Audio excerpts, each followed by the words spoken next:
बिस्मिल्लाहिर्रहमानिर्रहीम। अस्सलाम वालेकुम दोस्तों, आज का टॉपिक है वजूद खुदा। घरों से उठते हुए धुएं को देखकर ये यकीन हो जाता है कि यहाँ आग रोशन है।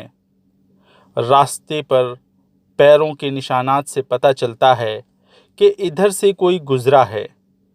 चलती रेल, भागती गाड़ी और दुनिया की मशीनों को देखकर ये यकीन है कि किसी ने इनको बनाया है, ये खुद नहीं बनी हैं।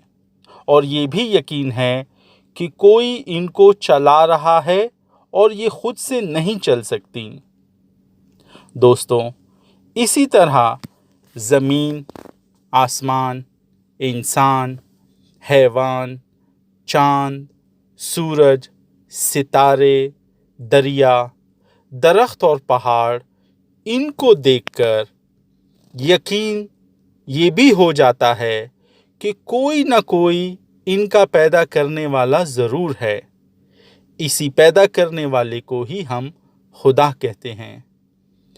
दोस्तों, हम मोटर बनाने वाले को देखे बगैर ये कहते हैं कि वो साहिब इल्म है, ज़िंदा है और इस चीज़ का क़ुव्वत और ताकत रखता है कि इसने ये चीज़ बना रखी है। इसी तरह इस चलती फिरती दुनिया को देखकर मानना पड़ेगा कि इसका पैदा करने वाला बड़ा ताकतवर और कुदरत वाला है। वो हर चीज़ को जानता है, इसी ने ये दुनिया पैदा की है और जब चाहेगा एक इशारे में फ़ना कर देगा।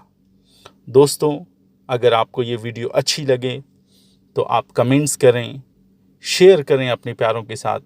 इंशाल्लाह एक नई वीडियो के साथ दोबारा मिलेंगे। मुजाहिद बंगश को आप इजाज़त दें।